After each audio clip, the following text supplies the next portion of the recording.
Hello everyone, in front of me is Xiaomi 12 Lite and let me show you how to change ringtone on this device.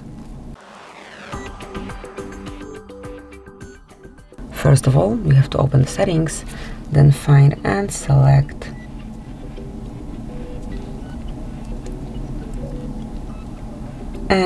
sound and vibration, and here go to ringtone. Now just pick the sound that you would like to apply.